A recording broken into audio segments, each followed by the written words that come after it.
Good morning from Panhandle Outdoors, America's only daily outdoor TV show. Your source for fishing, hunting, and information for folks who enjoy the great outdoors. Now sit back, relax. It's Panhandle Outdoors. Good morning, folks. Welcome to Panhandle Outdoors. I'm Winston Chester. Glad you're here this Friday morning, getting ready for a great weekend in the outdoors. I have a special guest here in Studio B to get us started with some really good information again. So let's look at our weather, brought to us by Gulf Coast Air Conditioning right here in Southport. Drew Pollard and his crew taking care of our needs in our air conditioning and our heating units. So go ahead and get that check out, get that Panhandle Outdoor special. Call them up today. High today 68, low 59. That's a pretty slim area right there. It's not in the 70s. We've got a little cool snap right here, so this is really good. The water temperature is 71.6. At the end of the pier, it's gone up a degree since yesterday. So it's looking good. I've got some really good information on our fishing report later on in the show. Our river reading is brought to us by Mountain Dew. On the outdoors with Mountain Dew. We're looking at the Apalachicola at Brunstown, 13.1. It's sort of leveling off there. They got just enough of those gates open and let enough water out. It just level off. And the Choctaw at Caryville, 10.6, and it's staying high now. We thought it was going to drop out a little bit, but it's staying high. So both rivers will be high. If you're going to pull your boat out tomorrow morning, get in some of those, try to get up in some of those sloughs, and it's going to be sort of swift water. And the wind direction, east-northeast at 9. One good thing about the east wind is it's tough fishing fresh water, but on salt water, it's sort of east wind, northeast wind sort of clears all that debris and the grass and all been brought in. A lot of times it sort of clears it out, and we'll talk about that later on. But I was talking to some folks earlier this week, and we're talking about that situation right there. Let's take a break. We'll be right back with our special guest.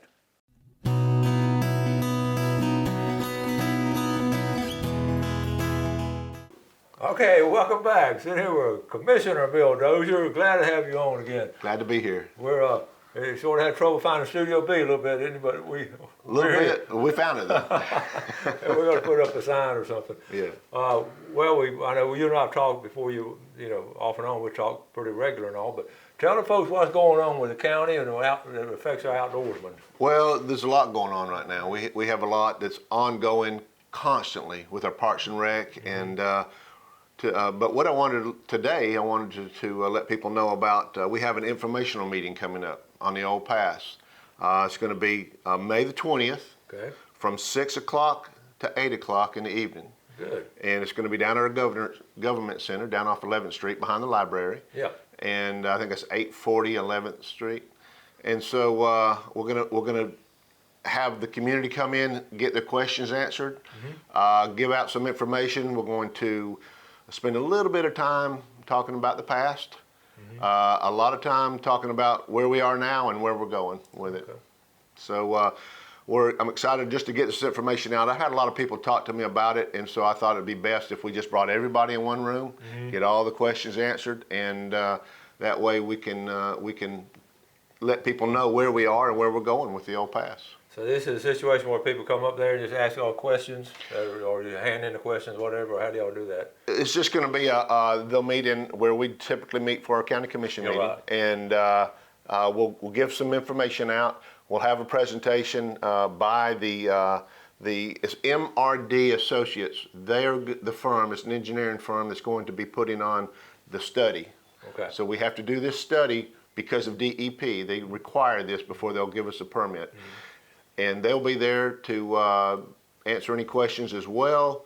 I'll be there to answer questions. Okay. And first we're going to put out information and then open it up for questions. Okay, very good. So very good. And that's how we find out things. We appreciate y'all putting on that informational meeting and let everybody know about it. Yeah, we're glad to do it. And you got a process you have to go through. You just can't go in there and just start digging. I mean, you have to go through the process. You have to go through the process, and sadly enough, now we've been doing this for years now, and we've made some progress with it. And so, a lot of people said that after we hit a dead end on this, that I need to go speak to the governor. Well, I was planning on going to speak to the governor about seeing if he could help move this process along.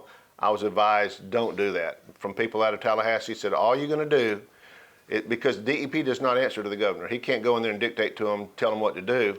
They said, all you're going to do is make DEP upset and they're going to make it that much harder on you.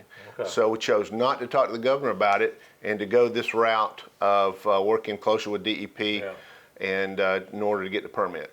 Well, I know that we appreciate you doing the right thing and trying to do it the right way and all. That's good, and it'll work out sooner or later. It will, and this is something long term for our kids and our grandkids and for the life of the bay. And so even though we want it done today or yesterday, actually wanted it done yesterday, as we continue to work on it, this will have years and years of positive effect once we get this accomplished.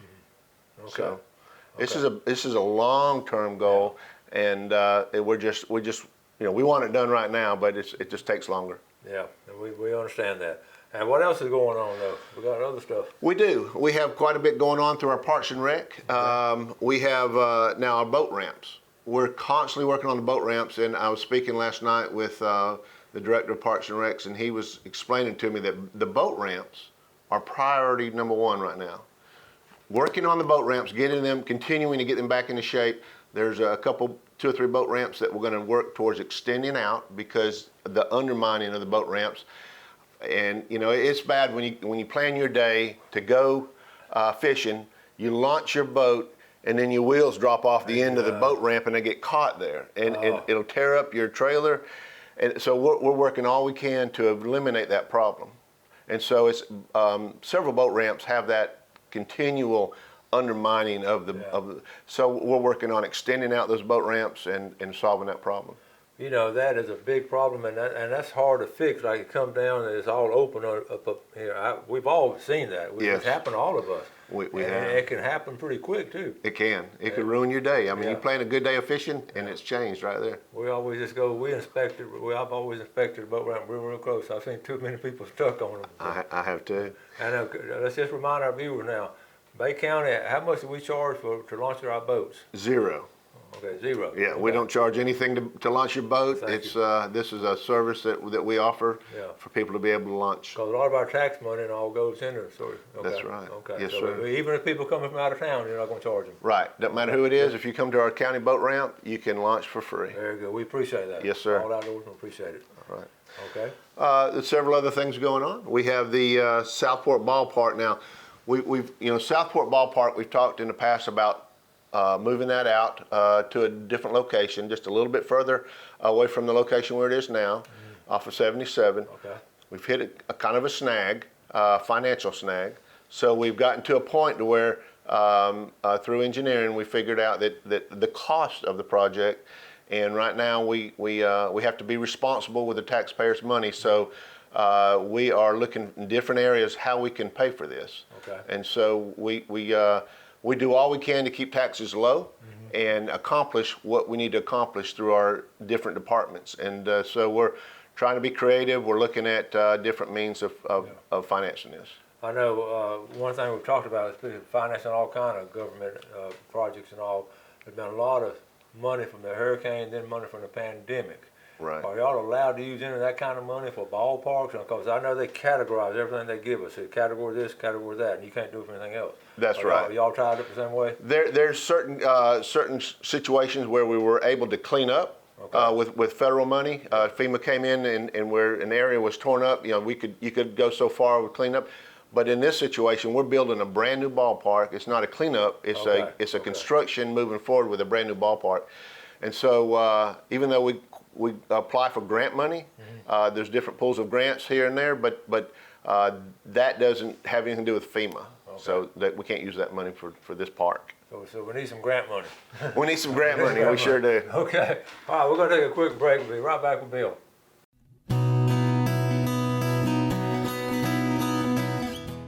Okay, welcome back. So here with County Commissioner Bill Dozier. Before we get back to what's going on in the outdoors and the county business, we've got some pictures we want to get in this week and some good ones. So let's take a look at some of these y'all sent in. Our buddy Bo Rollins down at Howard Creek. Here he said, this is my youngest son, Leyland Rollins, catching and releasing. And that's some quality pictures right there. We got, I love that background too, the big old smile on his face. And then that was fishing, I think, last week in that bad weather. And of course, Bo, he can't let his son catch him without him. So good job, Bo.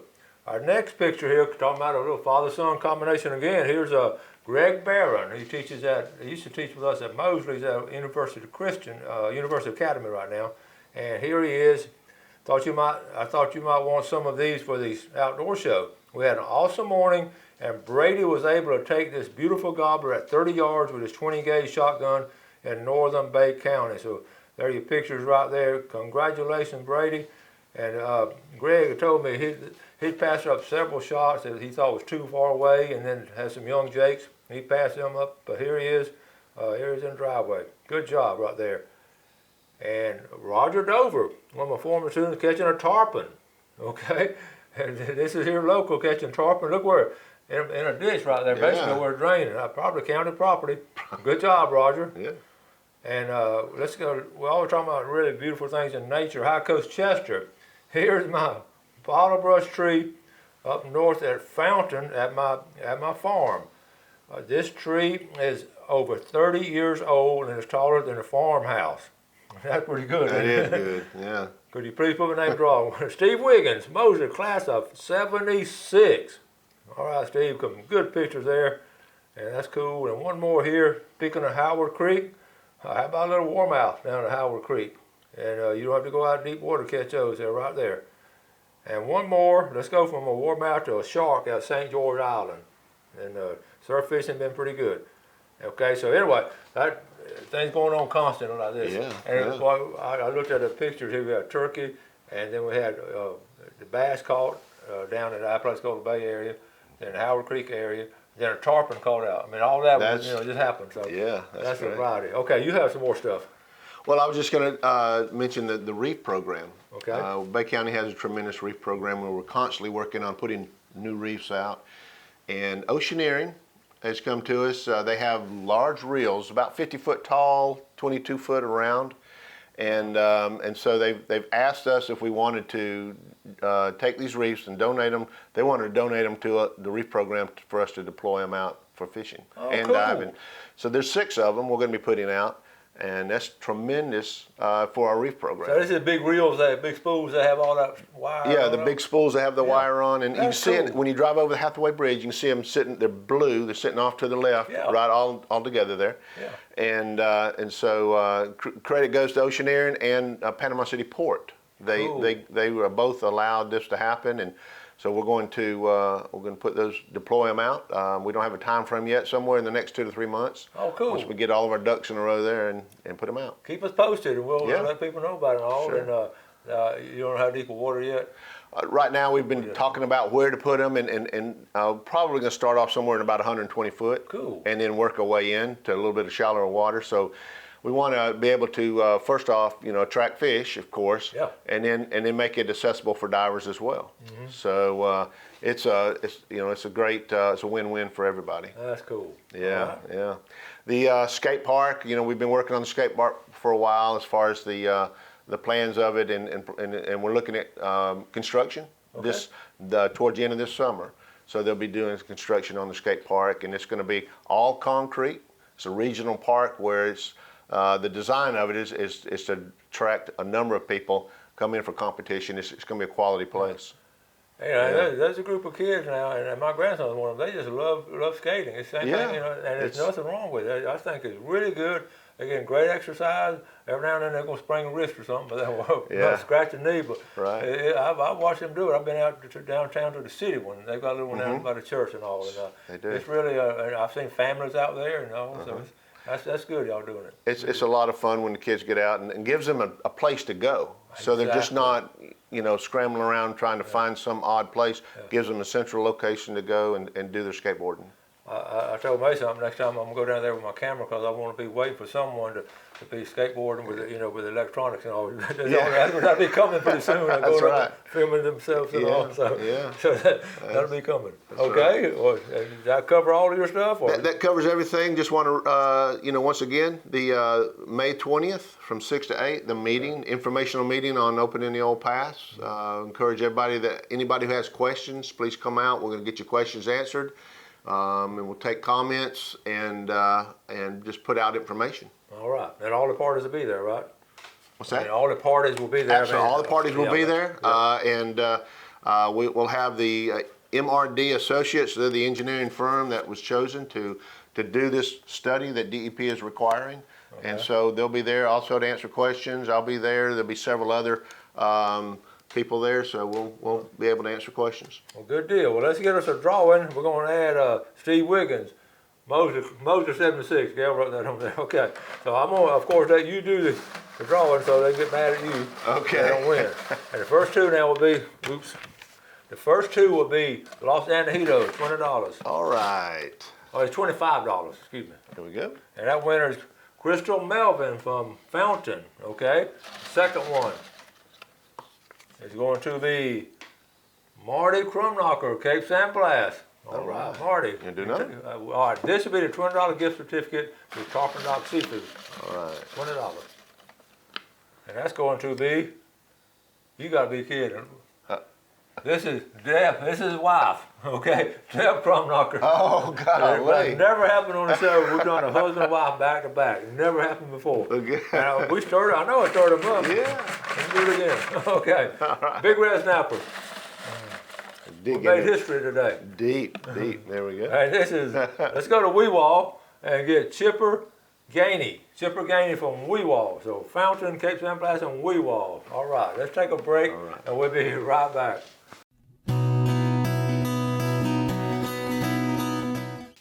Welcome back. Glad you're with us this Friday morning. So here with County Commissioner Bill Dozier, an avid outdoorsman who's always up in the outdoors and from his position, and we appreciate it very much. Let's take a look at our fishing game times today, brought to us by Blue Water Outriggers down in Port St. Joe.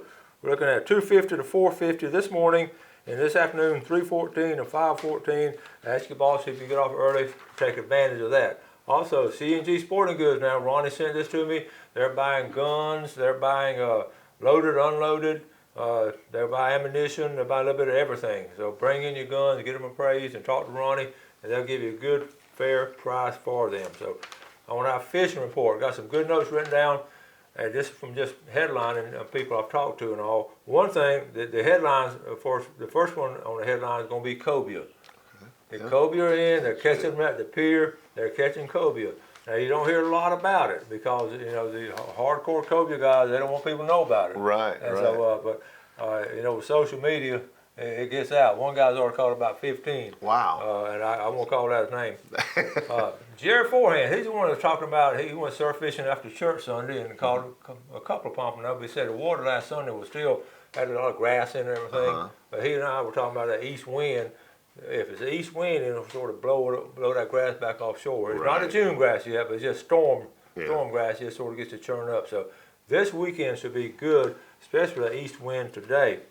Also, on Monday's show, we're going to have Bill Allen and Greg Brudnicki coming on the show because they've been on a couple of good fishing trips. We'll let them share their fishing stories. They got all kinds of pictures and some video and all. Great. They just sort of squeezed in some time and had a couple of good fishing trips. That's good. So that's going to be going on. Freshwater, I wrote down for freshwater, we got a full moon in April and a full moon in May. I was telling you the other day, that's my two favorite full moons of the year for fishing. April and May. April and May. So the full moon in April is going to be the 25th, and today is the 16th, so we're on a waxing phase. So hopefully, the freshwater fishing, you watch. Once the river goes down a little bit, what kind of fishing do you like to do? I love freshwater. I love all fishing. Freshwater and saltwater, and just get a good mixture in there. Love it all. Yeah. Where's the places you go? I like to go to East Bay. When I'm in the bay, I love to go to East Bay. Speckled trout fish, redfish over in East Bay. Of course, you know we go all over. Love to go down to the river. To any of the landings down there. Yeah. But put it in the river. I always go and I broke my rule one time and it backfired on me. What happened? But I put it in the river and whatever boat landing I put in at, then I go upriver. I always told my kids, you go upriver in case you have a problem, you can always float back down to the boat landing. That's true. Well, this one particular time, the fish weren't biting upriver. I said, let's run downriver and see if we can get them biting down there. Don't tell me. Went down there, and the motor died on me like that. Had to get towed back to the landing, and it was quite a day.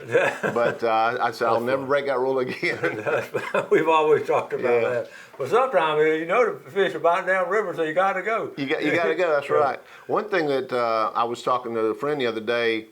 What I want to do is I want to build a houseboat. So I'm looking for a pontoon boat with a flat deck on it. Somebody's just cleared one off. Yeah. And I've always wanted to go down to the river, build me a nice little houseboat, somewhere to go when we, I'm kind of out of the tent stage. I used to go out and throw a tent out, but I'm a little over that now. Yeah. But, and so I want to build a houseboat down the river and have a place to go and stay on the river. Well, good. Now listen, you probably need to build it out of metal, not lumber right now. Right, lumber's way up there. So you asking if anybody got a pontoon or something? Yeah, if anybody has one that they'd like to get rid of, I am certainly looking for one. That's a good point too. And also, this time of year is a good time to spend some time down there trot lining and all kind of things like that. Yeah, so. It is. It's nothing better than getting to the river, relaxing, catching a mess of brim, and catfish, and having a fish fry at the end of the day. I've always said it's a special kind of relaxation. It is. I mean, it's different to me than I love going out in the bay and all those places. I love going offshore, but something about that river is just special. It is. It really is. So. Especially if you spend some time and instead of run down there and run back like a lot of us have to do. But if you just spend some time down at Howard Creek or somewhere like that. Yeah. Okay, well, we got about a minute left and all. The boat ramp, up at Cherokee ramp, what's going on with Cherokee Landing? That when we have a drawdown, that's a problem for what we were talking about earlier. The boat trailers dropping off the end of it. Yeah. Only when we have a drawdown because the water's low. And so we're doing all we can to address that. But that's just a temporary time throughout the year. 9/10 of the year, no problem. You can launch there. Shouldn't have to go back so far because the water's up. But we are addressing that. We're also addressing, and we're doing that throughout all of our boat ramps. Okay, anywhere we identify a problem, we're making that priority to address. Okay, good deal. Yeah. Folks, and if y'all have some county commissioners like in Jackson County and all that, or like a Bill Dozier that loves outdoors, they want to come on the show and tell people what they're doing in Holmes County, Washington County, Gulf County, whatever, I'll be glad to have them come on the show, and because we're all in this together, helping people out. Right, that's right. Have a great weekend. Do something good today for your fellow man. Enjoy the outdoors, and God bless. Thanks for watching America's only daily outdoor TV show, Panhandle Outdoors with Winston Chester, featuring hunting, fishing, and other activities and information to help you enjoy the great outdoors. Join us next time for Panhandle Outdoors.